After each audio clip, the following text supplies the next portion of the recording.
Hi guys, good morning.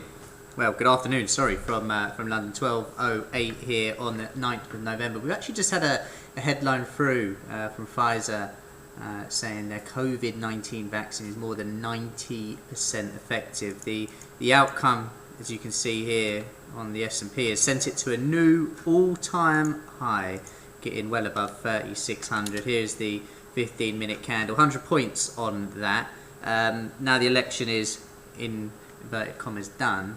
It can be sensitive to COVID headlines, so just bear that in mind this week. And in what is a relatively quiet data calendar, you do have some data out of the UK and EU GDP numbers, inflation numbers to keep an eye on as well out of the US. But COVID headlines and cases could well be the one to keep an eye on. So yeah, S&P pushing higher there.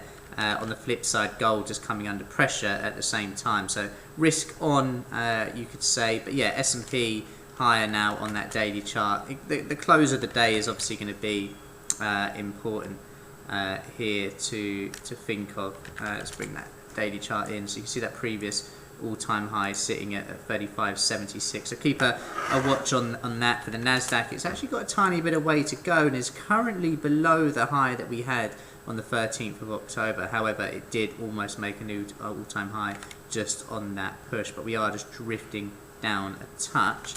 The Dow Jones, lovely push, almost now up to 30,000, just 400 or so points away. What a push there on the Dow, starting that 15-minute candle at 28.6, and we're now at 29.6, so 1,000 points on the Dow Jones in the last 15 minutes. Pretty insane move. Have a quick look over at the currencies. The euro, it pushed higher on that headline, but we are flirting near a very, very key level here for the euro. I've got a feeling that if this risk on continues, euro is going to break this and push to the upside.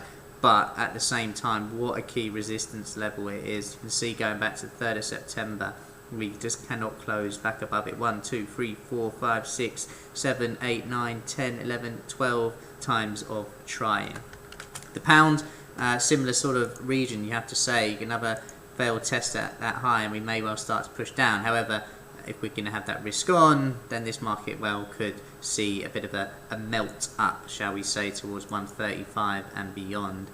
Very key level across the board for the dollar related markets. Quick look over then at the Aussie just to wrap it up. You can see that is really taking on to this risk and actually has broken its key resistance point where the euro and the pound haven't just yet. Resistance levels just a tiny bit above the high that we reached today. You've got to imagine if we close above 73.46 in the Aussie, then the new high for the euro is going to come in. But yet, focus now has to be on the COVID cases, and at the moment stocks are absolutely loving it.